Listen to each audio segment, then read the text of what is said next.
सबैजनालाई प्रभु येशू ख्रीष्टको नाममा जय मसीह। आउनुहोस् हामी आज हाम्रो आराधना सेवामा जानेछौँ। हामीले गत हप्ता आमोस 3 अध्यायबाट हेरेका थियौँ। आज हामी आमोस 4 अध्यायबाट हेर्नेछौँ।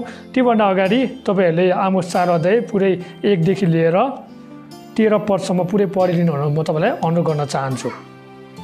हे सामरिया डाँडामा बस्ने बासानका गाईको, तिमी स्त्रीहरू जो गरिबहरूलाई थिचोमिचो गर्दछौ र दरिद्रहरूलाई पेल्दछौ र आफ्ना पतिहरूलाई भन्दछौ, हामीहरूलाई केही पिउनलाई ल्याइदिनुहोस्, तिमीहरू यो वचन सुन।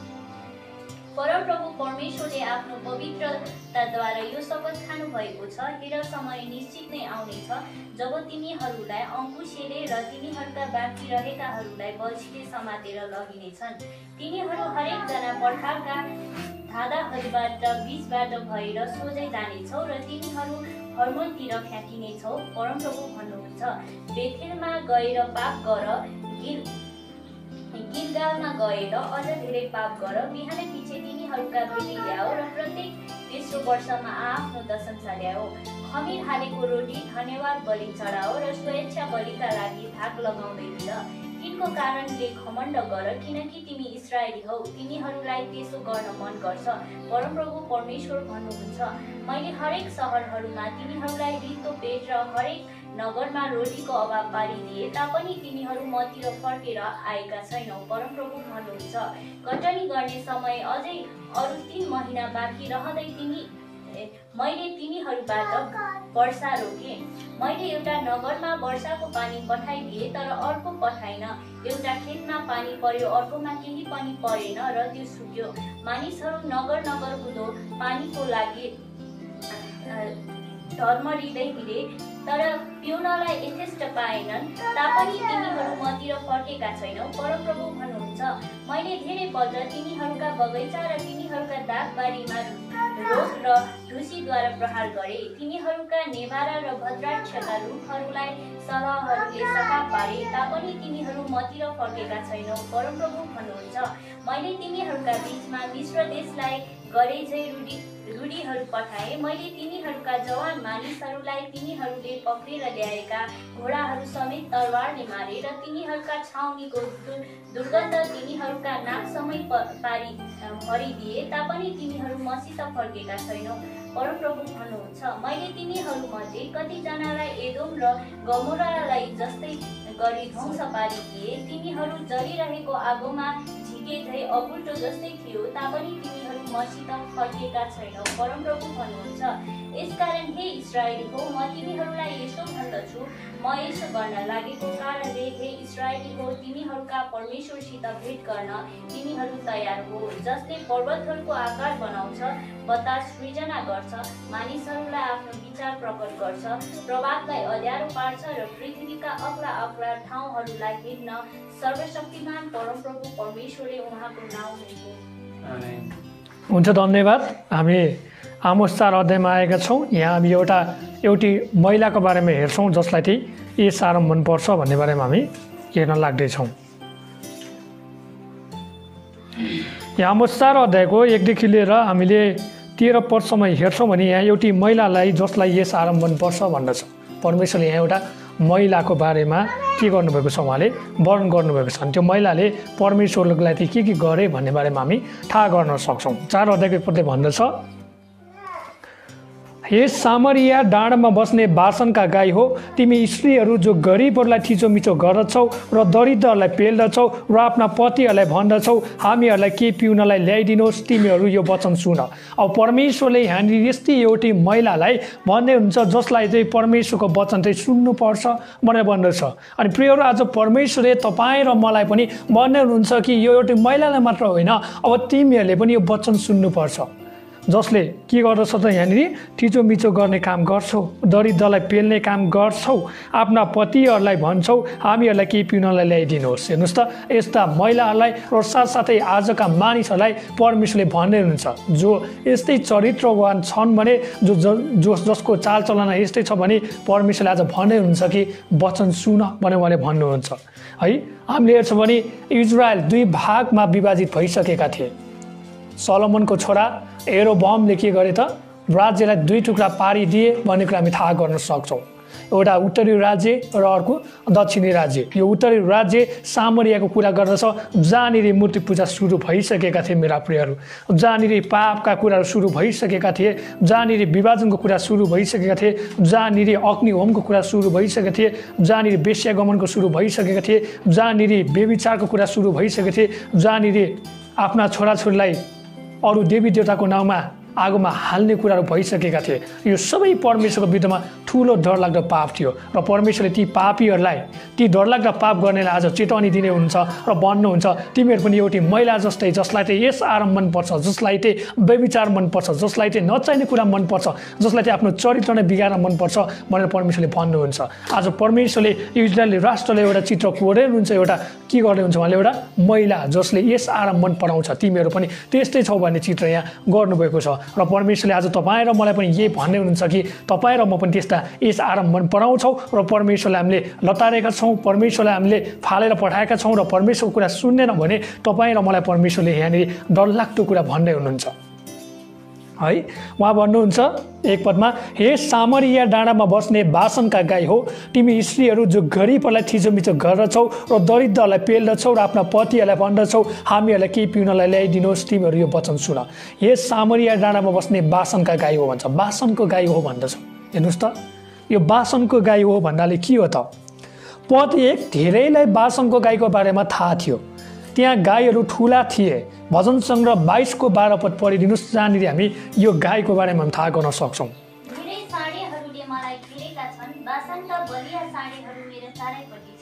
अब त्यहाँनिर के भन्छन्, धेरै साँडेहरूले मलाई घेरेका छन् अनि बासनका गाईहरू के छन् त मेरा चारैपट्टि छन्। भनेको मतलब त्यहाँनिर परमेश्वरले के भन्नुहुन्छ भन्दा त्यहाँनिर परमेश्वरलाई चाहिँ, परमेश्वरको जनहरूलाई चाहिँ शत्रुहरूले घेरिरहेको अवस्था हामी देख्न सक्छौँ। आज परमेश्वरले तपाईँ र मलाई पनि के गर्नुहुन्छ, सुरक्षा दिनुहुन्छ। यद्यपि हाम्रो शत्रुले तपाईँ र मलाई घेरे तापनि, तपाईँ र मलाई परास्त गर्नलाई जति नै जाल बुने पनि, जति नै जे गरे पनि परम प्रभु चाहिँ तपाईँ र मेरो सामु चाहिँ हाजिर हुन चाहनुहुन्छ। जब हामी उहाँलाई पुकार्छौँ सङ्कटको दिनमा, उहाँले हामीलाई चाहिँ बचाउने काम गर्नुहुन्छ, उहाँले हामीले चाहिँ उद्धार गर्ने काम गर्नुहुन्छ भनेर हामी देख्न सक्छौँ। अब त्यहाँ फेरि हेर्नेछौँ, उनीहरूले राम्रो घाँस खाए, मिका 7 अध्यायको 14 पद। तपाईका प्रजालाई तपाईको लाठोले चढाउनुहोस्, तपाईका उत्तराधिकारको बगाललाई जो स्वयं मलिलो चरणमा र जङ्गलमा बस्दछ, तिनीहरूलाई उहिलेका दिनमा चाहिँ बासन र गिलातमा चढेर खान दिनुहोस्। अब यो बासन र गिलातमा चाहिँ इजरायलीहरूले चाहिँ आफ्ना भेडाहरूलाई अनि आफ्ना पशु पन्छीहरूलाई चाहिँ के गर्थ्यो, खुवाउने काम गर्थ्यो है। त्यहाँनिर चाहिँ चारा दिने काम गर्थ्यो, उनीहरूले भोजन दिने काम गर्थ्यो भनेर हामी देख्छौँ। उनीहरूले के गर्थ्यो, एकदम राम्रो कुरा खान पाएको कुरा हामी देख्न सक्छौँ। त्यसै गरी यिर्मिया 50 को 19 पद, तर म इजरायललाई त्यसको आफ्नै कर्खामा फर्काएर ल्याउनेछु र त्यो गर्मेल र बासनामा चढ्नेछ, इब्राहिम र गिलादका पहाडहरूमा त्यसको भोग तृप्त हुनेछ। यिर्मिया 50 को 19 पनि हामी हेर्छौँ परमेश्वरले के गर्नुहुन्छ, भोग तृप्त पार्नुहुन्छ।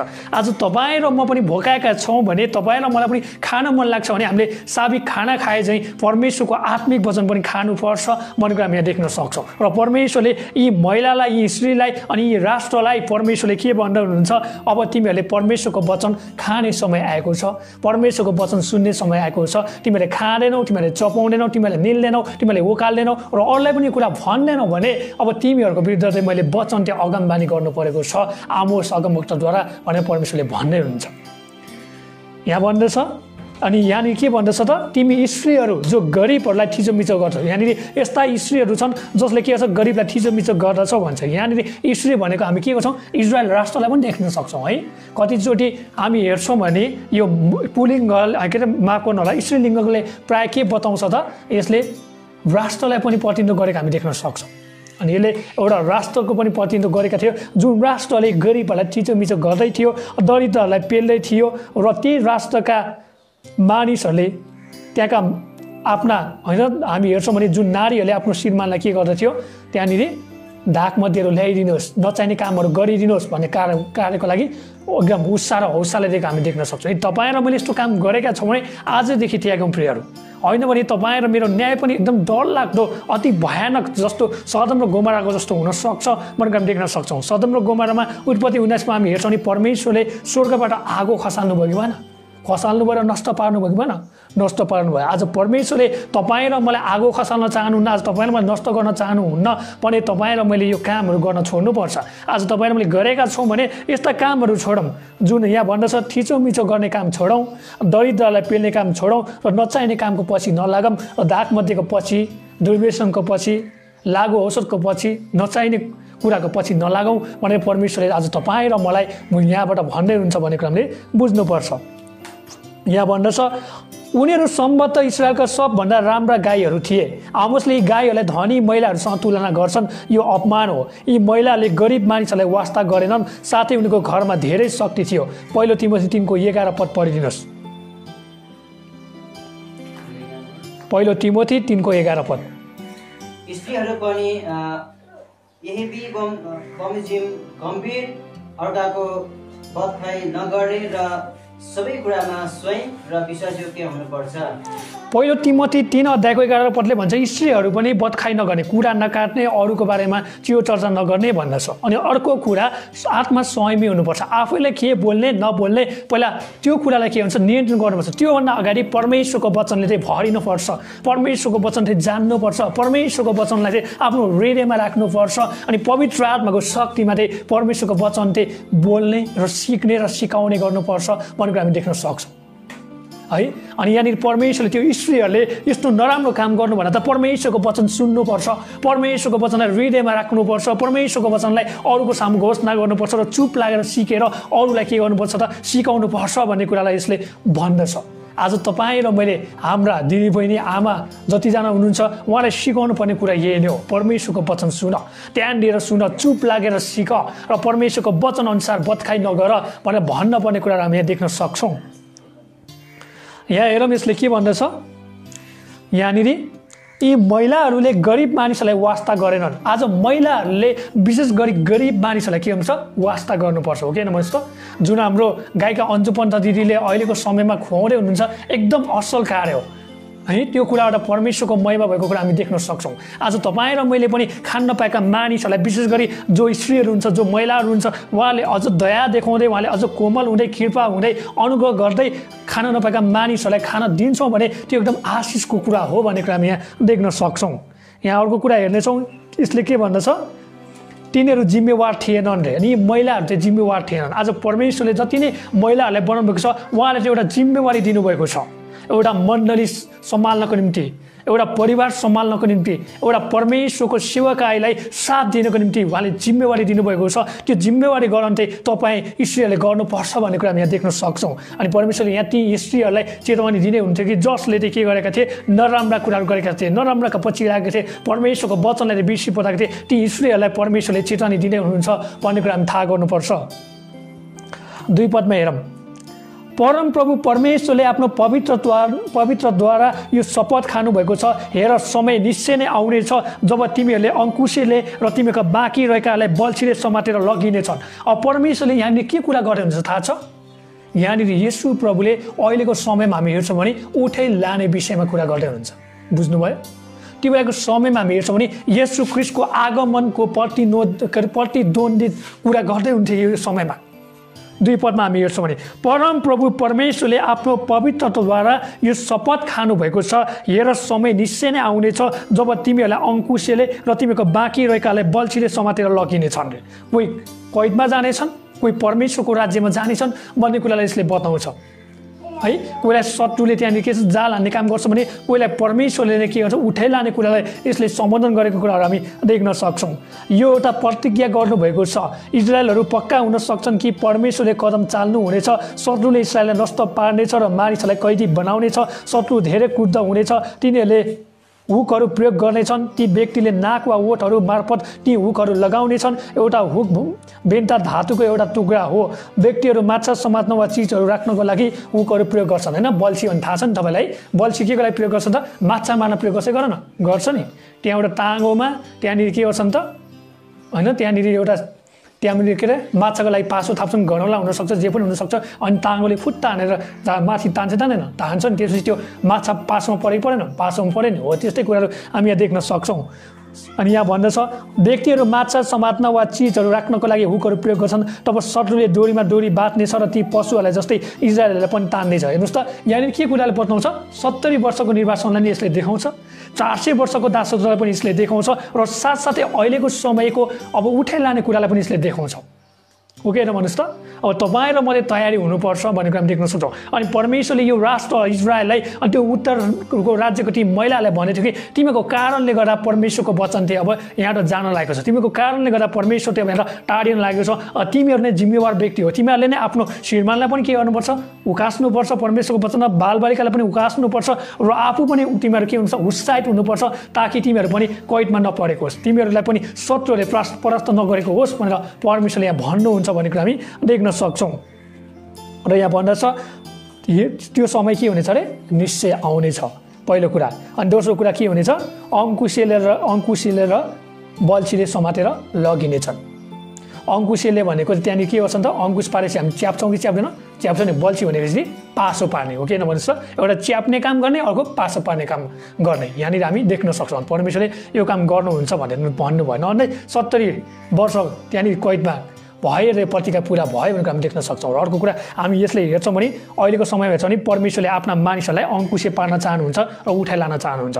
अनि परमेश्वरले अर्को कुरा यहाँ हामी हेर्छौँ नि, बल्छी भनेको चाहिँ के गर्नेछ, परमेश्वरले छोड्नुहुन्छ र क्रिस विरोधीले अब के गर्नेछन्, मानिसहरूले चाहिँ कब्जा गरेर राख्नेछन्, पासोमा थाप्नेछन्, 666 को छापहरू लाउने कामहरू हुनेछन्, 7 वर्षको सङ्कष्टहरू हुनेछन्। हो कि होइन भन्नुहोस् त, हो नि। हामी यसलाई त्यो कुरामा पनि लिन सक्छौँ। 3 पदमा हेरौँ, तिमीहरू हरेक जना पर्खालका धाँडाहरूको बिचबाट भएर सोझै जानेछौ र तिमीहरू हर्मोनतिर फ्याँकिनेछौ परमप्रभु भन्नुहुन्छ। हेर्नुहोस् त परमेश्वरले यहाँ के हुन्छ, म तँलाई न्याय पनि गर्छु भनेर भन्दै हुन्छ 3 पदमा है। तिमीहरू हरेक जना पर्खालका धाँडाहरूको बिचबाट भएर सोझै जानेछौ र तिमीहरू हर्मोनतिर फ्याँकिनेछौ परमप्रभु भन्नुहुन्छ भनेर भन्दछ। 3 पदमा हेरौँ, युद्धको समयमा शत्रुले सहरको पर्खालमा प्वाल बनाउनेछ अरे, तिनीहरू सहरको ढोकाको सट्टा बाहिरी भित्ताबाट भित्र पस्छन्, शत्रुले मृत शरीरको सम्मान गर्दैनन्, तिनीहरूले ती फोहोरहरू जबरजस्ती फालिनेछ। हामीलाई हर्मोनको बारेमा के थाहा छैन, सायद यो ठाउँ थियो, यो पहाडको नाम हुनसक्छ। हर्मोनको बारेमा हामीलाई केही पनि थाहा छैन है, यो हर्मोन के हुन्छ, एउटा पहाड हो भन्ने कुराहरू हामी देख्न सक्छौँ। यो हामी के थाहा गर्छौँ, एउटा फोहोर फाल्नको लागि प्रयोग गरेको कुरा हामी थाहा गर्छौँ। जहाँनिर शत्रुले मार्छन्, इजरायलले के गर्छ, फोहोर फाल्ने काम गर्दछन् भन्ने कुराहरू हामी थाहा गर्न सक्छौँ। 4 पदमा हेरौँ, बेथेलमा गएर पाप गर, गिलगालामा गएर अझै धेरै पाप गर, बिहानै पछि तिमीको भेटी ल्याऊ र प्रत्येक 300 वर्षमा आफ्नो दशांश ल्याऊ। यहाँनिर अस्ति हामीले मलाकीको पुस्तकमा हेरिसक्यौँ। अनि हाम्रो कतिजना दाजुभाइ दिदीबहिनीहरूले साह्रो गाली गर्नुभयो, उहाँले वचन बुझ्नु भएन। अनि यहाँ परमेश्वर फेरि पनि भन्दै हुन्छ, यहाँ 4 पदमा, बेथेलमा गएर पाप गर, गिलगालामा गएर अझ धेरै पाप गर, बिहानै पछि तिमीको भेटी ल्याऊ र प्रत्येक 300 वर्षमा आफ्नो दशांश ल्याऊ। हेर्नुहोस् त, तपाईँले जति पाप गर्नुहुन्छ, जति अधर्म गर्नुहुन्छ, जति बेविचार गर्नुहुन्छ, जति भेटी ल्याउनुहोस्, जति दशांश ल्याउनुहोस्, परमेश्वरले त्यो कुरालाई स्वीकार्नु हुन्न भन्ने कुरा हामी देख्न सक्छौँ।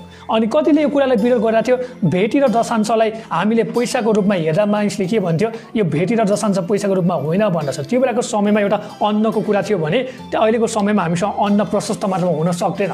हामी त्यो अन्नलाई बेचेर जति भाग आउँछौँ त्यो हामी दशांशको रूपमा प्रयोग गर्छौँ गर्छौँ। तर हाम्रो मान्छेहरू कतिजना के छ, अबुझहरू पनि छन् है। तिनीहरूलाई यो वचनले के भन्दछ, तिमीहरू पनि त्यस्तै पाप गरेका छौ। अब तिमीहरू त्यो पाप गरेका छौ भने तिमीले कहिले पनि त्यो कुरा बुझ्दैनौ के हो कसो हो भनेर। हामी त्यहाँनिर भेटी दशांशलाई पैसाको हिसाब गर्नु ठुलो कुरा होइन, तर परमेश्वरको वचनबाट देखाउनु चाहिँ ठुलो कुरा हो भन्दछ। 4 पदमा भन्छ, बेथेलमा गएर पाप गर। बेथेलमा के भएको थियो पहिला हामी त्यहाँ हेरौँ न, बेथेलमा के भएको थियो पहिला। उत्पत्ति 28 को 17 देखि 22 पदमा पढौँ। उत्पत्ति 28 को 17 देखि 22 भन्छ, तिनी साह्रै डराए र तिनले भने, यो ठाउँ कस्तो भयो क्या रहेछ, यो त परमेश्वरको घर बाहेक अरू केही होइन रहेछ, यो त स्वर्गको ढोका पो रहेछ।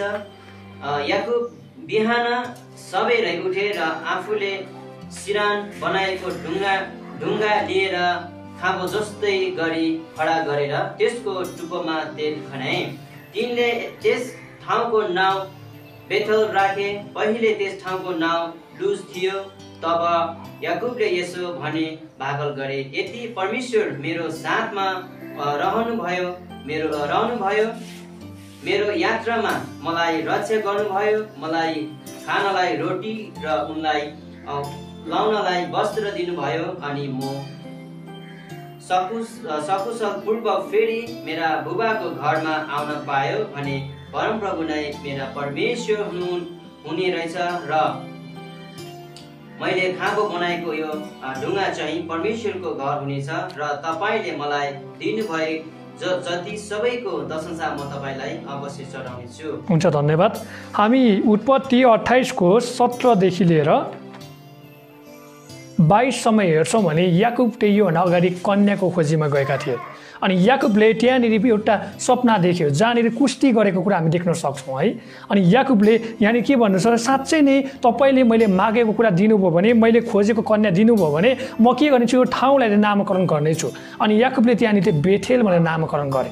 लुज थियो पहिला नाम, लुज भनेको एउटा झगडा हो, एउटा विभाजन हो भन्ने कुरा हामी थाहा गर्न सक्छौँ। र अब याकुबले यहाँनिर एउटा बेथेल नामकरण गरेर परमेश्वरको वेदी खडा गरेर परमेश्वरलाई आराधना गर्ने काम गरे र यही ठाउँमा पहिला यस्तो राम्रो काम भएको थियो जहाँबाट याकुबले के भन्छ, तपाईँले 22 पदमा हेर्नुहोस् त, तपाईँले मलाई दिनुभयो जति सबैको दशंश म तपाईँलाई अवश्य चढाउनेछु। यहाँ 10% को कुरा गरेको छैन, 20% कुरा गरेको छैन, 30-40% कुरा गरेको छैन, 100% कुरा गरेको छैन, 90% कुरा गरेको छैन। जति नै परमेश्वरले दिनुहुन्छ त्यसको म के गर्नेछु, सबैको दशांश दिनेछु भनेर भन्दछ। हरेकको भने छैन, तर सबैको है, परमेश्वरले दिनुभएको सबैको। हुनसक्छ तपाईँले यहाँनिर के देख्न सक्नुहुन्छ, उदाहरणको लागि तपाईँलाई परमेश्वरले एउटा कार दिनुभयो भने कारको पनि दशांश दिनुपर्ने कुरा हामी देख्न सक्छौँ। परमेश्वरले तपाईँलाई एउटा पेसा दिनुभयो, पेसाको पनि तपाईँले दशांश दिनुपर्ने देख्न सक्छौँ। ओके नमस्ते, तपाईँले यहाँनिर एउटा कुनै पनि त्यस्ता कुराहरू पाउनुभयो त्यसको पनि दशांश दिनुपर्ने कुरा हामी देख्न सक्छौँ। तर मान्छेले आज परमेश्वरलाई दशांश र भेटीमा लुटेको हामी देख्न सक्छौँ र उल्टो के गर्छौँ, ठुल्ठुलो कुरा गरेको हामी देख्न सक्छौँ। अनि यहाँ हामी हेरौँ, यही बेथेललाई अब के गरे त, इजरायलहरूले पाप गर्ने थलो बनाए। आज परमेश्वरले यो पाप गर्ने थलो बनाएको कारण गर्दा परमेश्वर रिसाउनु भएको छ। प्रियहरू, आज तपाईँ र मैले पनि मण्डललाई पाप गर्ने थलो बनाउँछौँ भने, आज मण्डललाई हामीले पनि अपवित्र बनाउँछौँ भने, बिटुलो पार्छौँ भने, मण्डललाई हामीले नरसंहार गर्छौँ भने परमेश्वरले तपाईँ र मलाई दण्ड धेरै छोड्नुहुन्छ भन्ने कुरा हामी देख्न सक्छौँ। त्यही यहाँ 4 पदमा भन्छ, बेथेलमा गएर पाप गर। हेर, याकुबले बेथेलमा मेरो वेदी खडा गरेको थियो। याकुबले बेथेलमा मलाई पुकारेको थियो, मलाई सबै दशांश दिनको लागि त्यहाँ एउटा ठामो एउटा वेदी खडा गरेको थियो। तिमीहरू त अब त्यो वेदीलाई भत्काइरहेका छौ, तिमीहरू त त्यो परमेश्वरको भवनलाई भत्काइरहेका छौ। त्यही भएर तिमीहरू त अब पापी हो। पापीले के गर्छौ त, खालि पाप गर्न मात्रै जानेका छौ। त्यही भएर पाप गर भनेर परमेश्वरले यहाँ भन्नुहुन्छ। गिलगालामा गएर अझ धेरै पाप गर। त्यहाँ मात्रै पुगेन तिमीहरूले, कहाँ गर त, गिलगालामा गएर पनि अझ धेरै पाप गर्न भनेर परमेश्वरले भन्छ। बिहानै पछि तिमीको भेटी ल्याऊ। त्यति मात्र होइन, पापी हो, बिहान पछि आफै आत्मिकी बन्नलाई, आफै राम्रो बन्नलाई, आफै सबैको अगाडि प्रख्यात हुनलाई के गर्छ, बिहान भेटी ल्याऊ न। त्यति मात्र पुग्दैन, अझ के गर्छ, प्रत्येक 300 वर्षमा आफ्नो दशांश ल्याउने।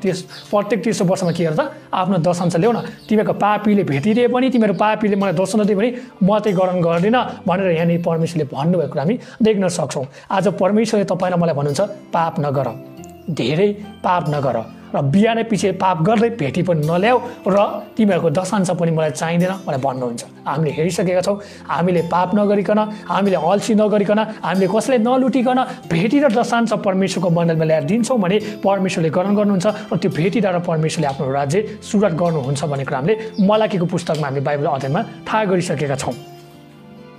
यहाँ हामी धेरै कुरा हेर्नेछौँ। 4 पदमा भन्छ, आमोसले अब के भन्न लागि विशेष तरिका प्रयोग गर्दछ। उहाँ उनीहरूको गर्नुपर्ने कुराको विपरीत कुरा गर्नुहुन्छ। मानिसहरूले बुझ्ने छन् कि उहाँ यसको शब्दहरू थिएनन्। दुवै बेथेल र गिलगाला महत्त्वपूर्ण ठाउँहरू थिए। याकुबले बेथेललाई एउटा विशेष स्थान बनाए है। उत्पत्ति 28 को 17 देखि 22 मा परमेश्वरको नामकरण गर्ने, परमेश्वरलाई पुकार्ने, परमेश्वरको उपस्थितिमा जाने, परमेश्वरलाई खोज्ने, परमेश्वरमा समय बिताउने, परमेश्वरको बाटोको अगुवाई माग्ने, परमेश्वरको आत्मामा भरिने काम गर्ने, परमेश्वरको अचम्म उदेको काम गर्नको निम्ति त्यो ठाउँलाई प्रयोग गरे भन्ने कुरा हामी देख्न सक्छौँ। र सामुएलले त्यहाँ न्यायदण्ड दिए। पहिलो सामुएल 7 को 16 पद पढौँ। पहिलो सामुएल 7 को 16 पद। पहिलो सामुएल 7 को 16।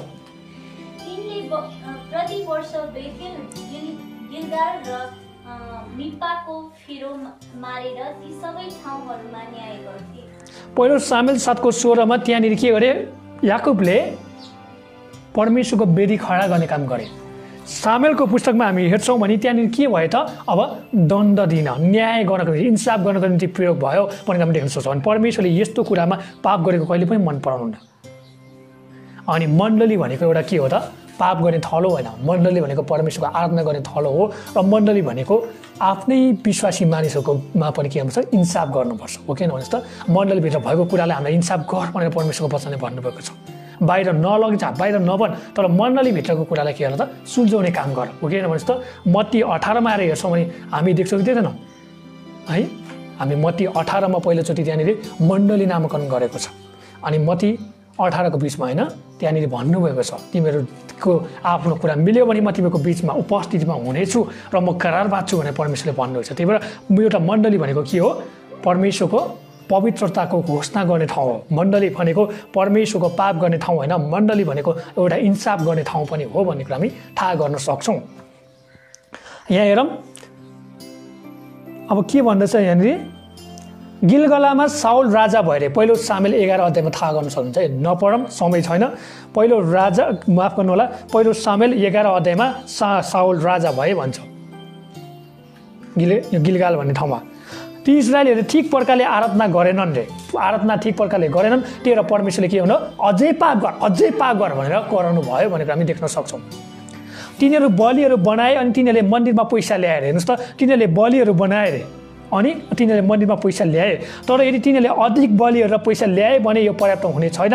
तिनीहरूले उहाँलाई खुसी पार्न खोज्ने तरिकाहरू परमेश्वरको घृणा गर्नुभयो। धनी मानिसले गरिब मानिसप्रति त्यस्तो व्यवहार नै उसले घृणा गर्थ्यो। धनी मानिसले गरिब मानिसलाई हेप्ने काम गरे अनि त्यहाँ के गरे त, अलि सोझो साझोबाट सस्तामा ल्यायो अनि अरूलाई बेच्ने काम गरे। अनि त्यो पैसाले चाहिँ मोज मस्ती गर्न थाल्यो। त्यही भएर परमेश्वरले के भन्नु, तिमीहरूले ल्याएको भेटी, तिमीहरूले ल्याएको दशंश मलाई मन पर्दैन। तपाईँले फिल्ममा हेर्नुहुन्छ नि, येशूले उठाउनु भएको छ कि छैन, उठाउनु भएको छ नि है, यो डाकुहरूको घर होइन, यो के हो त, मेरो प्रार्थनाको घर खलाउनु पर्छ भनेर येशूले फाल्नुभयो नि, पिचरहरूलाई छोडिदिनु भयो, त्यहाँका व्यापारीहरूलाई सबलाई लखाटिनु भयो। अनि उहाँले के भन्नुभयो, मेरो के भन्नुभएको छ, उहाँले भन्नुभएको छ है, मेरो हृदयमा के भएको छ, एउटा जोस आएको छ भनेर उहाँले भन्नुभएको छ। 5 पदमा हेरौँ, खमीर हालेको रोटी धन्यवाद बलि चढाओ र स्वेच्छा बलिका लागि धाग लगाउँदै हिँड, तिनको कारणले घमण्ड गर, किनकि तिमी इस्राएली हौ, तिमीलाई त्यसै गर्न मनपर्छ, परमप्रभु परमेश्वर भन्नुहुन्छ। यहाँ खमीर भन्दैछ। खमीर भनेको के हो त, पापलाई बताउँछ। पहिलो कोरिन्थीमा खमीरलाई चाहिँ पापको संज्ञा दिएको हामी थाहा गर्न सक्छौँ। खमीरले जसरी रोटी फुलाउँछ, पापले पनि मान्छेको जीवनलाई पाप गर्दै लगेर मृत्युसँग पुर्याउँछ भन्ने कुरा यसले बताउँछ। इजरायललाई परमेश्वरले निष्ठाचारको समयमा के भनेको थियो, त्यहाँनिर खमीर नहालेको रोटी खाऊ भनेको थियो है। यदि खाइहाल्छौ भने तिमीले के गर त, पुरै खाइहाल, कुनै पनि बाँकी नराख भनेर भनेको छ। त्यहाँनिर निष्ठाचारको थुमालाई बलि गर्दा चाहिँ के हुनुपर्थ्यो, दाग रहितको होइन, खोट नभएको एउटा पवित्रता हुनुपर्ने, एउटा पवित्र हुनुपर्ने कुरा हामी थाहा गर्न सक्छौँ। यहाँ हेरौँ 5 पदले के भन्छ, आमोसले त्यसरी नै लेख्छन् जुन उनले 4 पदमा लेखेका थिए। उनले इजरायलीहरूलाई सल्लाह दिन्छन् तर उनको यो खास अर्थ हुँदैन। ऊ ठट्टा गर्दैछ तर रिसाउँदै। उसले इजरायलीहरूलाई अझ धेरै बलिदान चढाउन भन्यो तर तिनीहरूले त्यसो गर्नु आवश्यक थिएन। तिनीहरू कहिलेकाहीँ मानिसहरूले मार्न केवल वेदीमा रोटी जलाउँथे अरे। हेर्नुहोस् त, मानिसहरूलाई मार्न केवल के गर्थे अरे, वेदीमा रोटी जलाउने काम गर्थे। तिनीहरू अरूले आफूहरू पवित्र छु भन्ने जान्न चाहन्थे। तिनीहरू अरूले आफूहरूलाई पवित्र छु भनेर जान्न चाहन्थे। तिनीहरू परमेश्वरलाई खुसी पार्न बलिहरू अर्पण गरेनन्। परमेश्वरलाई खुसी पार्न बलि अर्पण गरेन, तर आफैले मोज मस्ती गर्नलाई, आफैले आफैलाई पवित्र छु भनेर देखाउनलाई, आफैले आफैलाई महान छु भनेर देखाउनलाई, आफैले आफैलाई वरिष्ठ भनेर देखाउनलाई होइन के गरे त उनीहरूले त्यहाँनिर बलि गरे अरे। आज तपाईँलाई म यस्तो काम गरेका छौँ भने परमेश्वर साँच्चै नै प्रियहरू रिसाउनु भएको छ। त्यही भएर आत्मिकी बन्नलाई कोसिस नगर्नुहोस्। आत्मिकीको तपाईँले के गर्नुहोस् त होइन, ढोङ्गीपनलाई तपाईँले छोडिदिनुहोस्।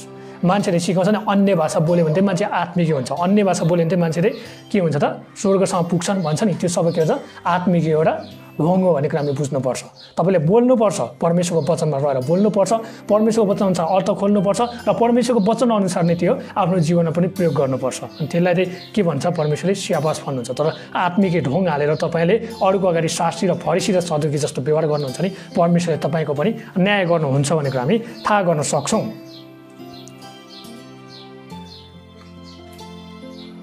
6 पदमा हेरौँ, मैले हरेक सहरहरूमा तिमीहरूलाई रित्तो पेट र हरेक नगरमा रोटीको अभाव पारिदिए तापनि तिमीहरू मतिर फर्केर आएका छैनौ परमप्रभु भन्नुहुन्छ। हेर्नुहोस् त परमेश्वरले यिनलाई के गरे रे रित्तो पेट बनाइदिए, खाना नपाएको अनिकाल भोकमरीको कुराहरू हामी देख्न सक्छौँ। हरेक नगरमा रोटीको अभाव पारिदिए भनेको मतलब खानको लागि केही पनि थिएन। रोटी भनेको एउटा के हो त हामी हेर्छौँ शरीरलाई पौष्टिक आहार हो कि होइन, शरीरलाई एउटा त्यहाँनिर बल दिने ऊर्जा हो कि होइन, हो नि है। यो रोटीले के कुरालाई बताउँछ, क्रिस्टलाई पनि बताउँछ, जीवनको रोटी म नै हो। मैले तिमीहरूलाई क्रिस्ट दिएँ तर तिमीहरूले के गरेनौ त, तिमीहरूले अब क्रिस्टलाई स्वीकार गरेनौ भनेको हामी देख्न सक्छौँ अहिलेको सन्दर्भमा हेर्छौँ नि। तापनि तिमीहरू मतिर फर्केर आएका छैनौ परमप्रभु भन्नुहुन्छ अरे। हेर्नुहोस् त यहाँनिर यस्तो डरलाग्दो समय आउँदा पनि यी मानिसहरू परमेश्वरमा फर्केनन् रे। कति धेरै घमण्ड थियो होला, कति धेरै मान्छेहरू परमेश्वरको विरुद्ध थियो होला, यो मान्छे कति धेरै पाप गरेर थियो होला भनेर हामी देख्न सक्छौँ। आज परमेश्वरले तपाईँ र मलाई भोकको पेटमा उहाँले देख्न चाहनुहुन्न, तपाईँ र मलाई अभावमा राख्न चाहनुहुन्न, अनि तपाईँ र मलाई उहाँले रित्तो बनाउन चाहनुहुन्न। प्रियहरू, उहाँले भन्नुभएको छ हिब्रूको पाठमा कुनै पनि रीतिले म तँलाई तोड्ने छैन, त्याग्ने छैन र छोड्ने छैन भन्नु छ। उहाँको प्रतिज्ञा तपाईँ र मसँग छ। अनि उहाँले हरेक आत्मिक आशिषले तपाईँ र मलाई भरिभर बनाउनुहुन्छ। तपाईँ र मेरो अभावलाई उहाँले जुटाउने काम गर्नुहुन्छ। उहाँले अब्राहमलाई कोरेले जुटाउनु भए चाहिँ तपाईँ र मलाई पनि उहाँले जुटाउनुहुन्छ भन्ने कुरा हामी यहाँ देख्न सक्छौँ। यहाँ भन्दछ 6 पदमा, विगतमा परमेश्वरले इजरायलका मानिसहरूलाई कठिनाइहरू दिनुभयो। त्यस्तो समय थियो जब इजरायलहरू भोकाएका थिए तर तिनीहरूले सुन्न अस्वीकार गरे। परमेश्वरमा फर्कनु भन्ने धारणा व्यवस्था 4को 30बाट आउँदछ। व्यवस्था 4को 30मा पढौँ त के भन्दछ यसले। व्यवस्था 4को 30,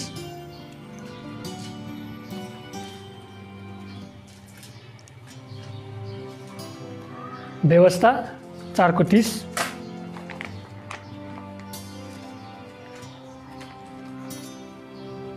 पछिल्ला दिनहरूमा जब तिमीहरू कष्टमा हुनेछौ र मैले भनेका सबै कुरा तिमीहरूमाथि आइपर्नेछन् तब तिमीहरू परमप्रभु आफ्ना परमेश्वरतिर फर्कनेछौ र उहाँको वचन पालन गर्नेछौ। व्यवस्था 4को 30ले के भन्छ, परमेश्वरले भनेको कुरा सबै पुरा हुनेछ र मानिसहरू भोका हुनेछन्, नाङ्गा हुनेछन्, रुनेछन्, कराउनेछन्, खाना नपाउनेछन्, अनि अन्तमा शरणको लागि परमेश्वरमा आउनुपर्छ भन्ने कुरा यहाँ भन्दछ है। यो त्यही विचार हामी यहाँ देख्न सक्छौँ। 7 देखि 8 पदमा हेरौँ, कटनी गर्ने समय अझै अरू 3 महिना बाँकी रहँदै मैले तिमीहरूबाट वर्षा रोकेँ। मैले एउटा नगरमा वर्षाको पानी पठाइदिएँ तर अर्कोमा पठाइन, एउटा खेतमा पानी पर्यो अर्कोमा केही पनि परेन र त्यो सुक्यो। मानिसहरू नगर नगर हुँदो पानीको लागि धर्मिँदै हिँडे तर पिउनलाई यथेष्ट पाएनन्, तापनि तिमीहरू मतिर फर्केका छैनौ परमप्रभु भन्नुहुन्छ। अब यहाँनिर हामी हेर्छौँ नि 7 र 8 पदमा परमेश्वरले यहाँनिर के कुरा भन्ने हुन्छ, मैले यस्तो यस्तो गरेँ तर तिमीहरू अझ पनि फर्केनौ। तिमीहरूको हृदय कति धेरै कठोर, तिमीहरूको हृदयलाई पापले कति राज्य गरेको, त्यो पापलाई हटाएर पवित्र आत्माले तिमीहरूले के गर्नुपर्छ, बास दिनुपर्छ भन्ने कुरा हामी यहाँ देख्न सक्छौँ। यहाँ 7 र 8 पदमा हेरौँ, समय पनि आएको थियो जब पानी परेको थिएन अनि परमेश्वरले ठाउँहरू छान्नुभयो जहाँ पानी परेन। उहाँले मौसमलाई चेतावनी दिने प्रयोग गरे। पहिलो सामेल 12को 16 देखि 19 यसको राम्रो उदाहरण हो। पढौँ त पहिलो सामेल 12 अध्यायको 16 देखि 19मा यो राम्रो उदाहरण हो अरे। अब चुपचाप खडा हो र परमप्रभुले तिमीहरूकै नजरको सामुन्ने गर्नुहुने बडो अचम्मको काम लागेर अहिले गहुँको कटनीको समय छ होइन, म परमप्रभुलाई पुकार्नेछु अनि उहाँले गर्जन र वृष्टि पठाउनु हुनेछ। तब तिमीहरूले देख्नेछौ र जान्नेछौ कि राजा मागेर तिमीहरूले परमप्रभुको दृष्टिमा कस्तो खराबी गरेका हुनेछौ। तब समूएलले परमप्रभुलाई पुकारे र उहाँले त्यसै दिन गर्जन र वृष्टि पठाउनु भयो। सबै मानिसहरू परमप्रभु र समूएलको अघि भयभीत भए। तिनीहरूले समूएललाई भने, मृत्युदेखि बाँचौ भनेर परमप्रभु तपाईँका परमेश्वरसँग हामी तपाईँका सेवकहरूका निम्ति प्रार्थना गरिदिनुहोस्, किनभने हामीले हाम्रा पापमाथि राजा मागेर यो ठुलो खराबी खपेका छौँ। पहिलो सामेल 12को 16 देखि 19मा त्यहाँ इजरायलीहरूले के भन्छ, हामीलाई पनि राजा चाहियो। तर हेर्नुहोस् परमेश्वरले के भन्नुहुन्थ्यो, तिमीलाई राजा चाहिँदैन, तिमीहरूको महाराजा म नै हुँ, तिमीहरूको बिचमा बसोबास गर्ने म नै हुँ, तिमीहरूले राजा नमाग। तिमीहरूले राजा माग्छौ भने तिमीहरूको जीवनमा चाहिँ नराम्रा कुराहरू हुनेछ भनेर भन्दछ परमेश्वरले। तर मानेनन् इजरायलीहरूले। सामुएल अगमवक्ताले जति त्यहाँनिर सम्झाए पनि जति बुझाए पनि त्यो इजरायलले डेढ पुच्छर लाउँदैन। त्यही भएर परमेश्वरले अनिकाल पठाइदिनुहुन्छ है। अनि त्यसो सामुएलले जब उनीहरूलाई भन्दछ, उनीहरू पश्चातापी हुँदछ र अब हामीलाई राजा चाहिँदैन, हामीले गल्ती गऱ्यो भन्छ, परमेश्वरले के गर्नुहुन्छ, यहाँ पानी पार्ने काम गर्नुहुन्छ। चाहिँ एउटा राम्रो उदाहरण हो भनेको हामी देख्न सक्छौँ। सामेलको समयमा मानिसहरूले परमेश्वरको अझ बढी आदरको साथ सोचे, तर आमोस भन्छन् कि अब त्यहाँ कुनै पश्चाताप थिएन। हेर्नुहोस् त, आदरको साथ चाहिँ सोचे अरे पश्चाताप थिएन अरे, त्यही कारण गर्दा त्यहाँनिर अनिकाल आयो अरे। आज तपाईँ र मैले पनि परमेश्वरलाई आदर चाहिँ गर्छौँ, तर परमेश्वरको कुरालाई हामी सुन्दैनौँ र पश्चाताप गर्दैनौँ भने त्यहाँनिर विभिन्न कुराहरू आउन सक्छन् भनेको हामी देख्न सक्छौँ। त्यही भएर तपाईँ र मेरो जीवन चाहिँ हरेक दिन चाहिँ पश्चातापी हुनुपर्छ भनेको हामी हेरेर सिक्नुपर्छ। 9 पदमा हेरौँ, मैले धेरै पल्ट तिमीको बगैँचा र तिमीको दागबारीमा रोग र धुसीद्वारा प्रहार गरे, तिमीको नेबारा र भद्रसेका रुखहरूलाई सलहरूले सखा पारे, तापनि तिमीहरू मतिर फर्केका छैनौ, परमप्रभु भन्नुहुन्छ। हामी जति नै यो महामारी देख्छौँ, जति पनि यो विपत्तिहरू देख्छौँ, परमेश्वरले किन गर्नुहुन्छ भन्दा उहाँतिर नफर्केको कारणले गर्दा। उहाँतिर नफर्किनलाई तपाईँ र मलाई केले रोक्दछ? पापले रोक्दछ। त्यो पापलाई जडैदेखि काटेर हामीले फाल्छौँ भने मात्र अनि हामी के हुन सक्छौँ? क्रिस्टमा फर्कन सक्छौँ र क्रिस्टले अनि के गर्नुहुन्छ? यो महामारीहरू, यो विपत्तिहरूलाई रोक्न सक्नुहुन्छ भनेर हामी देख्न सक्छौँ। र हामीले प्रश्नको पुस्तकमा हेरिसकेका छौँ, क्रिस्ट अघि महामारी पछि हुनुपर्छ भनेर हामी थाहा गर्न सक्छौँ। र प्रश्नको पुस्तकमा त्यही भएको थियो, क्रिस्ट अघि र महामारी पछि। क्रिस्टले आज्ञा गर्नुभयो, 10 विपत्ति के भएर पछि गएर काम गर्नुभयो है। त्यहाँनिर मिश्रमा जताततै आपद विपद कष्ट महामारी देखा परे, तर इजरायलीमा केही पनि भएन भनेर हामी थाहा गर्न सक्छौँ। यहाँ भन्दछ 9 पदमा, आमोसले इजरायलीहरूलाई परमेश्वरबारे सम्झना गराउन जारी राख्ने काम गर्दछ। इजरायलहरू खाना बिना बाँच्न सक्दैन थिए। उदाहरणको लागि अङ्गुर, नेबार र भद्रेसे, होइन, यिनीहरूले खान्थ्यो र यिनीहरूको जीवनमा आफ्नो जीवनलाई पौष्टिक तत्त्व दिने कुरा नै यही थियो। आफ्नो शरीरलाई चाहिने उनीहरूको खाना यही नै थियो भनेको हामी थाहा गर्न सक्छौँ। आज तपाईँले मैले दाल भात तरकारी गुन्द्रुक ढेँडो खाए जस्तै हो भनेको हामी यहाँ थाहा गर्न सक्छौँ। तर परमेश्वरले ती बालीहरू नष्ट गर्न चाहनुभयो। सल सबै किराहरू सन्दर्भ गर्न सक्छ, होइन। सलले के गर्छ त? सबैलाई खतम गर्न चाहिँ बनाउँदैन। एक हुल सल पस्ने बित्तिकै बालीलाई नि सुहा पार्छ नि। यहाँ भन्नु छ, अर्को अगमवक्ताले पनि सललाई चिन्हको रूपमा प्रयोग गरे। योएलमा हामी हेऱ्यौँ नि, परमेश्वरले सल किन पठाउनु भयो अनि कसरी रोक्नुभयो र फेरि के गरी रोकियो भन्ने कुरा हामीले योएल अगमवक्ताबाट हामीले हेरिसक्यौँ है। त्यहाँनिर कसले सुन्नुपर्छ? बालक, बालबालिका, बुढाबुढी र गर्भमा आउन लागेको बच्चाले पनि त्यहाँ परमेश्वरको वचन सुन्नुपर्छ। एकदम महत्त्वपूर्ण छ भनेर हामी थाहा गर्न सक्छौँ। सल किन पठाउनु भयो? उनीहरू पापी भए, क्रिस्टलाई त्यागे, पश्चाताप गरेन र क्रिस्टको राज्यले उनीहरूले इन्कार गरे भन्ने कुरा हामी हेरिसकेका छौँ योएलको पुस्तक अनुसार। अनि यहाँ भन्दछ, योएल 1:4 त्यही कुरा भन्दछ, सलको सन्दर्भले इजरायलीहरूलाई उनीहरूको नियन्त्रणमा नभएको सम्झना गराए। अब सलको सन्दर्भमा हामी हेर्छौँ नि, इजरायलीहरू चाहिँ अब उनीहरू के भयो त? नियन्त्रणभन्दा बाहिर भए, परमेश्वरभन्दा बाहिर भए भनेर हामी देख्न सक्छौँ।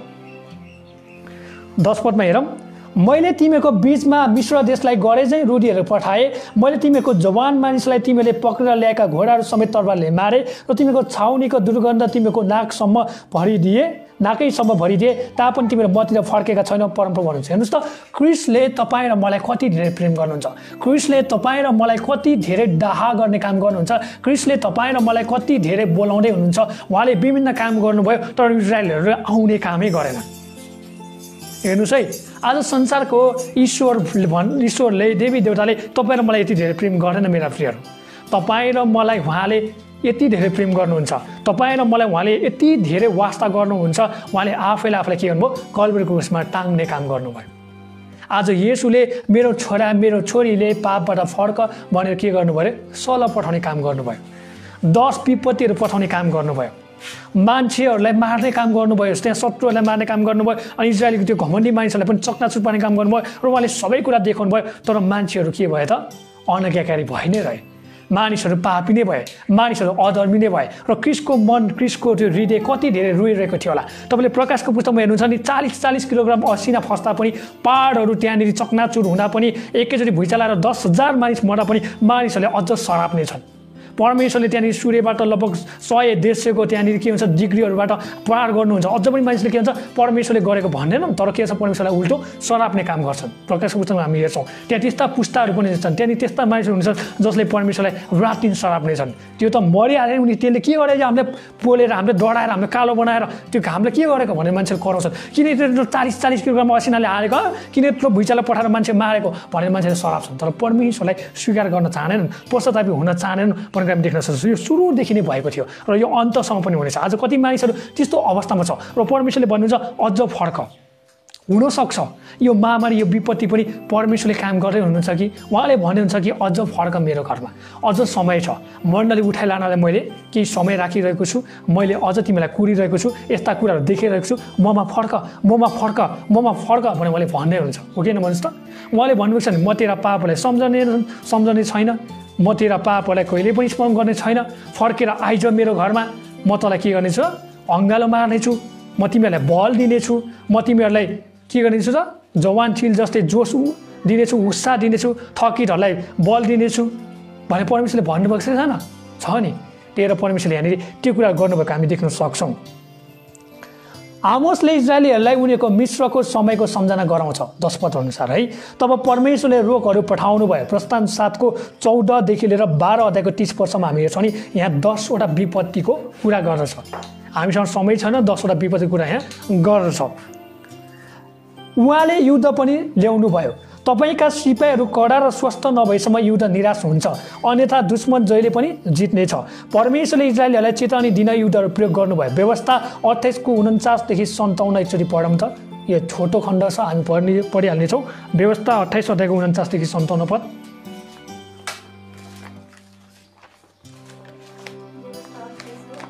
उन्चास देखि 57।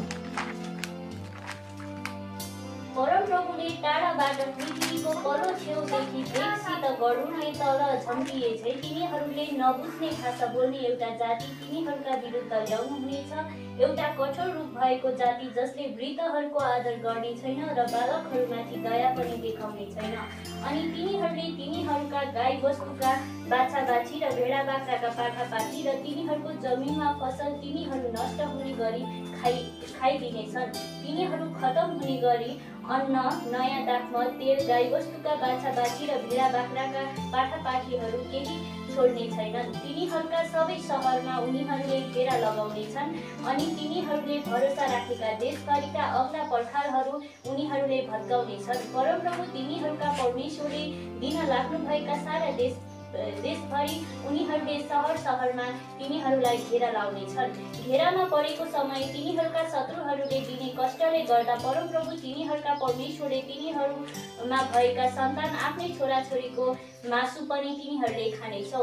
तिनीहरूमध्ये सबैभन्दा कोमल र अति भद्र मानिसले पनि आफ्नै भाइ आफूले प्रेम गरेकी पत्नी आफ्ना बाँकी रहेका बालबच्चालाई टिछाउने छैन, यहाँसम्म कि उसले खाँदै गरेको आफ्ना बालबच्चाका शरीरको मासु उनले कसैलाई दिने छैन। शत्रुहरूले तिनीहरूलाई सहरहरू घेरेको कष्टमा त्यसकहाँ अरू केही बाँकी रहेको हुँदैन। तिनीहरूमध्ये कोमल र श्रेष्ठ स्त्री जसले कोमलता र श्रेष्ठताको कारणले भुइँमा आफ्नो पैतालोले टेक्छ पनि चाहिँदैनथी, त्यस्तै स्त्रीले त्यसका लोग्ने आफ्नै छोराछोरीलाई त्यसको कोखबाट निस्केको साल र त्यसले जन्माएको बालकहरूको मासु पनि खान दिने मान्ने छैन। उसको दृष्टि खराब हुनेछ, किनकि त्यस घेराउको बेलामा र शत्रुले तिनीहरूलाई सबै सहरमा तिनीहरूमाथि ल्याउने कष्टमा त्यसले गुप्तमा त्यो मासु आफै खाने इच्छा गर्नेछ। 58 र 59।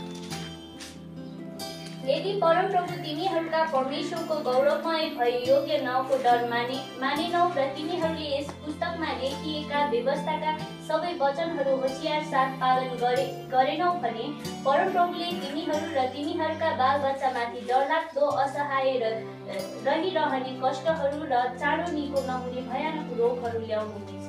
हुन्छ, धन्यवाद। हामी व्यवस्था 28 को 49 देखि 57 हेर्छौँ भने त्यो कुराहरू परमेश्वरले भन्नुभएको थियो, जसले परमेश्वरमा आज्ञाकारी हुनुहुन्न, जसले परमेश्वरको डर भएमा जिउँदैन तिनीहरूलाई परमेश्वरले के गर्नुहुन्छ, शत्रु पठाएर यो गर्नुहुनेछ। धेरैले अन्य भाषा भन्छ। अन्य भाषा भनेको कुरा हामी यहाँ देख्न सक्छौँ, व्यवस्थामा छ, इसायामा छ। यो भनेको चाहिँ बाहिरबाट शत्रु आएर नबुझ्ने भाषा बोलेर चाहिँ के गर्ने त उनीहरूले हमला गर्ने सनलाई सङ्केत गर्दछ। त्यो बेला चाहिँ अन्य भाषा चाहिँ प्रयोग हुन्छ भन्ने कुरा हामी देख्न सक्छौँ। एसायाको पुस्तकमा पनि त्यहाँनिर असुरीहरूले इजरायललाई आक्रमण गरे। इजरायलीहरूले हिब्रू बोल्थ्यो, असुरीहरूले अर्कै भाषा बोल्दथ्यो र त्यही भएर त्यहाँ के छ, त्यहाँनिर अन्य भाषाको प्रयोग भएको हामी थाहा गर्न सक्छौँ। अनि यो अन्य भाषा चाहिँ कसको लागि चिन्ह हो त? अविश्वासीको निम्ति चिन्ह हो भन्ने कुरा हामी थाहा गर्न सक्छौँ। तर विश्वासीको निम्ति चाहिँ परमेश्वरको वचन चिन्ह हो। अगमबानी भनेको परमेश्वरको वचन चिन्ह हो भनेको हामीले बुझ्नुपर्छ। अनि यहाँ हेर्नुहोस् त यस्तो डरलाग्दो कुरा भएको छ है। आफ्नै परिवारले खाना नपाएर के गर्छ, आफ्नै छोराछोरीले खाएको अवस्था हामी देख्न सक्छौँ है। त्यहाँनिर हेर्नुहोस् त त्यस्तो नराम्रो कुरा भएको छ र यो पुरा भएको कुरा पनि हामी देख्न सक्छौँ।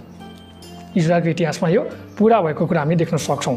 त्यही हामी एकदम के हुनुपर्छ, होसियार हुनुपर्छ। परमेश्वरको वचनलाई ख्याल ठट्टामा लिने काम नगरौँ, परमेश्वरको वचनलाई सस्तो नठानौँ र परमेश्वरमा अनैकाकारी नबढौँ। परमेश्वरले अझ पनि फर्क भनेर भन्दै हुनुहुन्छ, तुरुन्तै फर्किहालौँ, नत्र भने एकदम सदम र गोमोराको जस्तो न्याय हुन सक्छ भन्ने कुरा हामी थाहा गर्न सक्छौँ। अब जलप्रलय त हुँदैन मेरा प्रियहरू, तर आगोबाट के हुनेछ, न्याय चाहिँ हुनेछ। पत्रुसको पुस्तकले त्यही भन्दछ, बारम्बार पत्रुसको पुस्तकले भन्दछ अब आगोद्वारा चाहिँ न्याय हुनेछ भन्ने कुरा हामी थाहा गर्न सक्छौँ। यहाँ हेरौँ 11 पदमा, मैले तिमीहरू मध्ये कतिजनालाई सदम र गमोरालाई जस्तै गरी ध्वंस पारिदिए, तिमीहरू जलिरहेको आगोबाट झिकेको अगुल्टो जस्तै थियो, तापनि तिमीहरू मतिर फर्केका छैनौ, परमप्रभु भन्नुहुन्छ। परमेश्वरले फर्क भनेर के गर्नुभयो, विपत्ति पठाउनु भयो, रोग पठाउनु भयो, आगो पठाउनु भयो, जल प्रलय पठाउनु भयो, विभिन्न कुरा पठाउनु भयो, मानिस फर्केनन्। मानिसको हृदय कति धेरै कठोर त प्रियहरू। आज तपाईँ र मैले घुँडा टेकेर प्रार्थना गर्ने दिन आएको छ। तपाईँ र मेरो इष्टमित्रलाई क्रिस्टमा बाँचेको चाहन्छौँ भने, तपाईँ र मेरो छरछिमेकलाई क्रिस्टमा बाँचेको चाहन्छौँ भने, तपाईँ र मेरो राष्ट्रलाई क्रिस्टमा बाँचेको चाहन्छौँ भने, दोस्रो इतिहास 7को 14 पदलाई हामीले विश्वासको साथ घोषणा गरेर घुँडा टेकेर प्रार्थना गर्ने दिन आएको कुरा हामी देख्न सक्छौँ। बुझिरहनु भएको छ नि? तपाईँहरू जतिजना इन्टरनेट माध्यमद्वारा लाइभ हेर्दै हुनुहुन्छ, तपाईँहरूलाई पनि यो अनुरोध छ, जतिजना प्रभुको डर भएमा जिउनुहुन्छ, तपाईँहरू परमेश्वरको जन हुनुहुन्छ, विश्वासी तपाईँहरू जतिजना हुनुहुन्छ, तपाईँले यो काम गर्नुहोस्। हामी अन्तिममा प्रार्थना गर्नेछौँ, प्रभुलाई भन्नेछौँ, प्रभु आज तपाईँले धेरै काम गर्नुभयो यसो, तर पनि मानिसहरूको हृदय कठोर नै भए, मानिसहरू के भयो त नराम्रो पछि लागे, मानिसहरू अनैकाकारी भए। हामी प्रार्थना गर्न चाहन्छौँ, हामी पश्चाताप गर्न चाहन्छौँ, हाम्रै कारणद्वारा पनि तपाईँले हुनसक्छ भने तपाईँले भन्नुभएको छ एउटाले गर्दा परिवारको उद्धार हुनेछ भन्नुहुन्छ। हामी प्रार्थना गर्छौँ हाम्रो राष्ट्रको उद्धार भएको होस्, हाम्रो छिमेकीको उद्धार भएको होस्, हाम्रो समाजको उद्धार भएको होस्, हाम्रो आफन्तको उद्धार भएको होस् र कोही पनि नरकको कुण्डमा जान नपरेको होस् भनेर हामी अन्तिम प्रार्थना गर्नेछौँ। मेरा प्रियहरू एकदम ध्यान दिएर सुनौँ। यहाँ 11 पदमा भन्छ, मैले तिमीहरू मध्ये कतिजनालाई सदम र गोमोरालाई जस्तै गरी ध्वंस पारिदिए, तिमीहरू जलिरहेको आगोबाट झिकेको अगुल्टो जस्तै थियो, तापनि तिमीहरू मतिर फर्केका छैनौ, परमप्रभु भन्नुहुन्छ। हेर्नुहोस् त कति नराम्रा कुराहरू भएका रहेछन्, तर पनि मानिसहरू के थियो, अटेरी थिए, मानिसहरू कठोर थिए, मानिसको हृदयहरू ढुङ्गाको जस्तै थियो। परमेश्वरले इजिकेल 36को 26मा होइन उहाँले के भन्नुहुन्छ, म ढुङ्गाको पातीलाई म के गर्नेछु, मासु भरिदिएर त्यसलाई के गर्छु त, म मासुको हृदय बनाइदिनेछु, मलाई एउटा नरम हृदय बनाइदिनेछु भनेर भन्दैछ। यिर्मयाहले भन्नुहुन्छ सबभन्दा छली के हो त, मानिसको हृदय हो। त्यो छली हृदयलाई आज तपाईँ र मलाई परमेश्वरले के गर्न चाहनुहुन्छ, मासु भर्न चाहनुहुन्छ। त्यो ढुङ्गाको हृदयलाई परमेश्वरले आज नम्रताको कुरा हाल्न चाहनुहुन्छ र उहाँले आफ्नो राज्यमा तपाईँलाई मलाई बोलाउन चाहनुहुन्छ। तपाईँहरू जतिजना अविश्वासी हुनुहुन्छ गाली नगर्नुहोस्, परमेश्वरको वचन हो। हेर्नुहोस् यहाँ परमेश्वरले अचम्म काम गर्नुभएको छ, तपाईँलाई पनि परमेश्वरले प्रेम गर्नुहुन्छ। अहिले हाँसिरहनु भएको होला, अहिले रिसाइरहनु भएको होला, यसलाई त मैले वचन सकिने बित्तिकै गाली गर्छु भन्नुभयो होला, कल गरेर थर्काउँछु भन्नुभयो होला। तपाईँलाई पनि क्रिस्टले प्रेम गर्नुहुन्छ, क्रिस्टले तपाईँलाई पनि भन्नुहुन्छ फर्क, अझ फर्क, अझ समय छ। म तँलाई नरकमा लान चाहदिनँ, म तँलाई आगो र गन्धकमा लान चाहदिनँ, म तँलाई राग गर्न चाहदिनँ, म तँलाई अझ धेरै प्रेम गर्छु। म तेरो लागि पनि म हरेकको लागि के गरेको छु, रगत बगाएको छु। आइज मेरो घरमा, आइज मेरो ठाउँमा भनेर परमेश्वरले भन्ने हुन्छ। प्रियहरू खिलाची नगर्नुहोस्, हाँस्ने काम नगर्नुहोस्, रिसाउने काम नगर्नुहोस्, परमेश्वरलाई धन्यवाद दिने काम गर्नुहोस्। तपाईँहरू जतिजना प्रभुमा बचाउनु भएको छैन, तपाईँलाई मैले मेरो शब्दले हृदयमा घोचेको छ भने परमेश्वरले तपाईँलाई कुरा बुझाउनु भएको होस् है। यहाँ हेरौँ के भन्दछ, यहाँ 11 पदमा हामी हेर्नेछौँ, हामी अन्तिम पदमा आइसकेका छौँ। सदम र गोमोरा इस्राएलका लागि भयानक डरलाग्दो चिन्ह थियो। उत्पत्ति 19मा जहाँनिर व्यभिचार गर्दथ्यो, पुरुषकामी, स्त्रीकामी, त्यहाँनिर के थियो, पुरुषले पुरुषसँग यौन गर्ने होइन, स्त्रीले स्त्रीसँग यौन गर्ने कामहरू गर्दथे। त्यहाँनिर स्वर्गदूतलाई पनि बाँकी राख्ने काम गरेनन्। परमेश्वरले के गर्नुभयो, अन्तमा त्यहाँनिर अब्राहमको प्रार्थनाको कारणले गर्दा लोटलाई बचाउनको लागि त्यहाँनिर लोटलाई र लोटको परिवारलाई निकालेर परमेश्वरले के गर्नुभयो, त्यहाँनिर अरूलाई राख गर्नुभयो भनेर हामी थाहा गर्न सक्छौँ। त्यो एउटा अब्राहमको कारणले गर्दा लोट बाँच्यो भने आज तपाईँ र मेरो कारणले गर्दा हाम्रो परिवार अवश्य बाँच्नेछ। आमेन। त्यो घुँडा टेकेर प्रार्थना गरौँ। दोस्रो इतिहास 7को 14मा भनेको छ, त्यहाँ नम्र भएर परमेश्वरलाई खोजेर हामी पाप क्षमा मागेर प्रार्थना गर्छौँ भने परमेश्वरले के गर्नुहुनेछ, त्यहाँनिर 3टा कुरा भन्नुभएको छ है। प्रार्थना सुन्नेछु, पापलाई क्षमा गर्नेछु र राष्ट्रलाई निको पार्नेछु भन्नुभएको छ। आज हामी त्यो काम गरौँ। यहाँ हेरौँ के भन्दछ, यहाँ हेरौँ यहाँ हेरौँ हामी पद 11 मा सदम र गोमोरा इस्राएलका लागि भयानक डरलाग्दो चिन्ह थिए। उत्पत्ति 19 परमेश्वरले ती सहरहरू पुरै ध्वस्त पार्नुभयो। कहिलेकाहीँ परमेश्वरले सबै धैर्यता घुमाउनुहुन्छ। यो जलाएको छडी भनेको परमेश्वरले लुट र उसको परिवारलाई बचायो। बुझ्नुभयो नि? यहाँ के भन्नु छ? यो जलाएको छडी भन्छ नि, यो आगोकोबाट यहाँनिर झिल्का भएर निस्केको थियो नि, यो कसलाई भन्न खोजेको? लुट र लुटको परिवारलाई। यिनीहरूलाई परमेश्वरले के भन्नुभयो? बचाउनु भयो। अब्रामको प्रार्थनाको कारणले गर्दा। अब्रामले प्रार्थना नगरेको भए, अब्रामले बिन्ती नगरेको भए, अब्राम नम्र भएर त्यहाँनिर परमेश्वरलाई नसम्झाएको भए, नभनेको भए लोट बाँच्ने थिएन भनेर हामी देख्न सक्छौँ। लोट एउटा के थियो त? धर्मी व्यक्ति थियो तर प्रभावकारी जीवन जिउन सकेन है।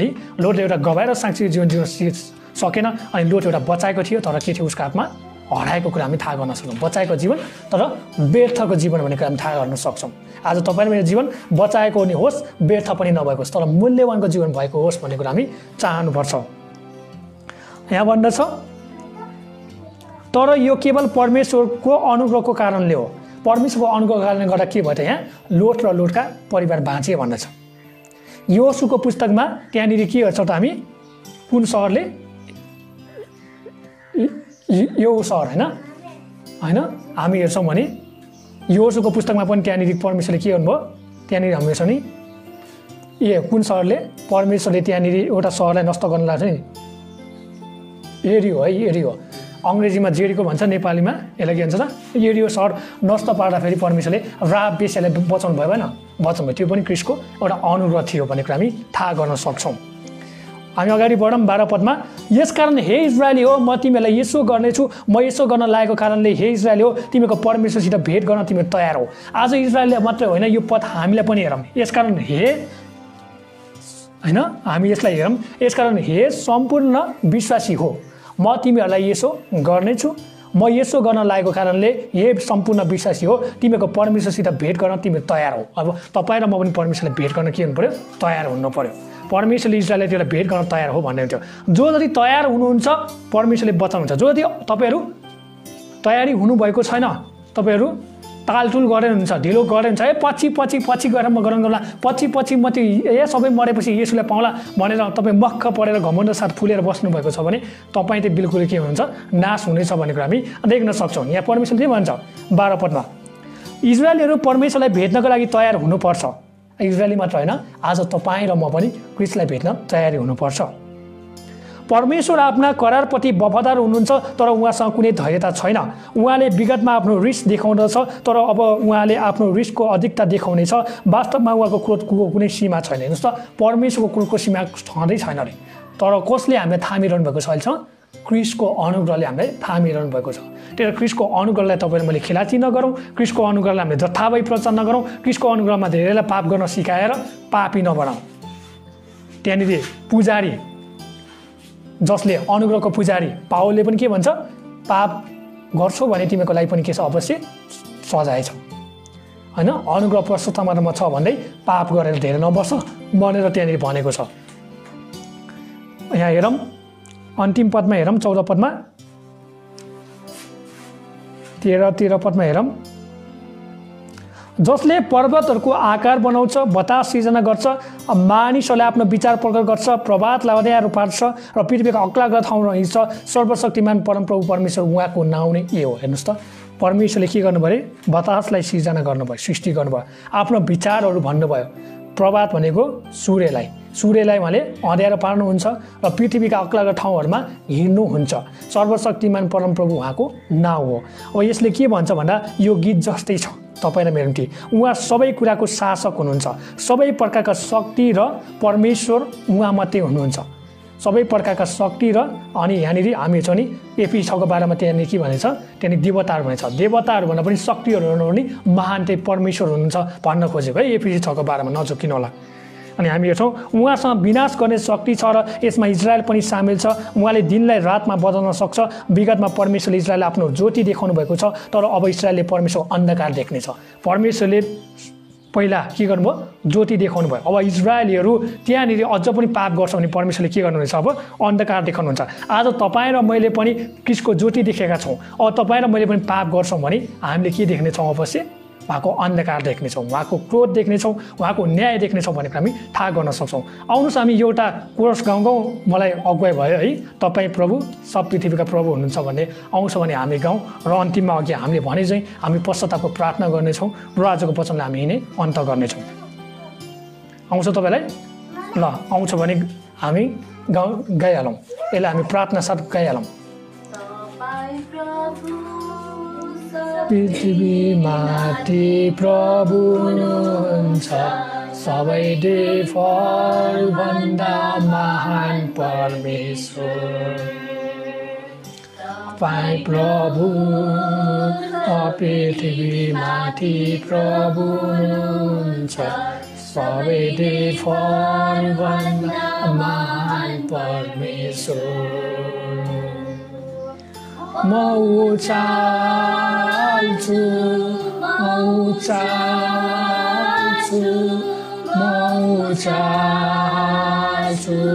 तपाईँलाई,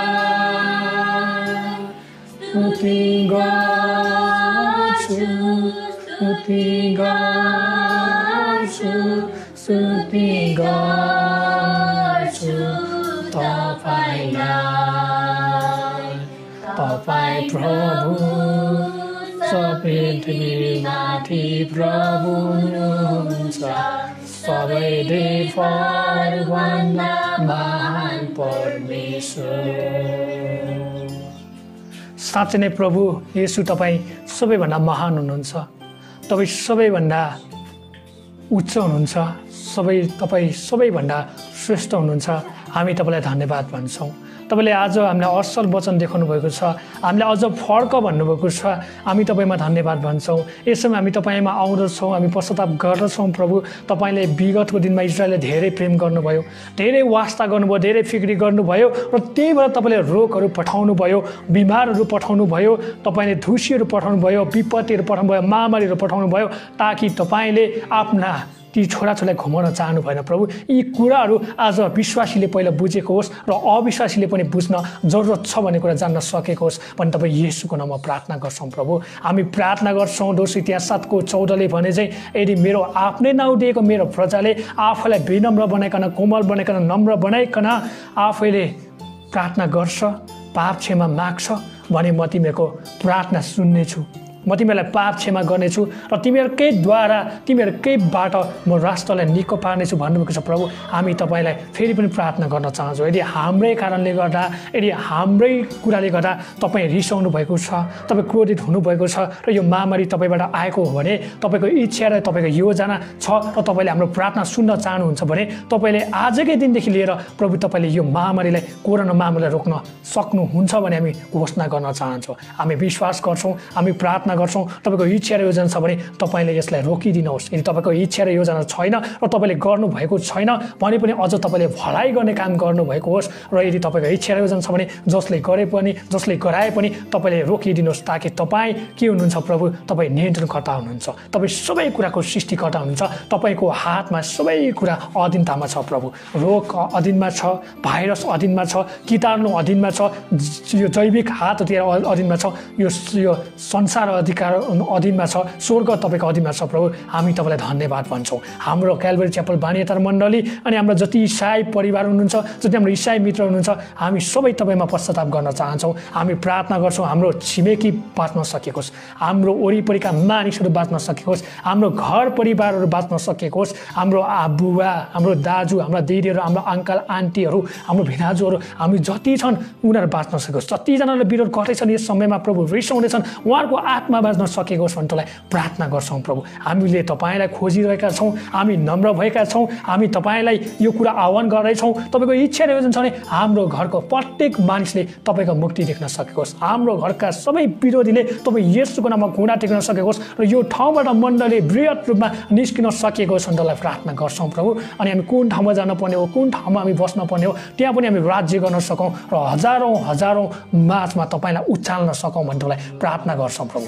हाम्रै कारणले गर्दा यो राष्ट्र बचेको होस्, हाम्रै कारणले गर्दा यो समाज बचेको होस्, हाम्रै कारणले गर्दा हाम्रो परिवार बचेको होस्, हाम्रै कारणले गर्दा यहाँ टोल छिमेकहरू बच्न सकेको होस् भने तपाईँ येशूको नाममा प्रार्थना गर्छौँ प्रभु। तपाईँले जुन आमोस अगमवक्तालाई भन्नुभयो आज हाम्रो हृदयमा भन्नुभएको छ, हामी तपाईँमा कृतज्ञता भई शिर निहुराई हामी तपाईँलाई धन्यवाद भन्न चाहन्छौँ। तपाईँले हामीलाई बचाउनु भएको होस्, हामीलाई जोगाउनु भएको होस्, तपाईँको ज्योति हाम्रो जीवनमा चम्किएको होस्, तपाईँको अन्धकार हाम्रो जीवनमा नछाएको होस्, हाम्रो परिवारमा, हाम्रो इष्टमित्रमा, छर छिमेकमा, राष्ट्रमा, सारा संसारमा नछाएको होस् र सबै तपाईँको क्रोधबाट बच्न सकिएको होस् भनी तपाईँमा पश्चातापको यो अर्ज बिन्ती गर्दछौँ प्रभु। तपाईँले सहायता गर्नुहोस्। सबै कुराको लागि धन्यवाद। सबै बिन्दिने आशिष येशू प्रभु तपाईँको नाममा, आमेन।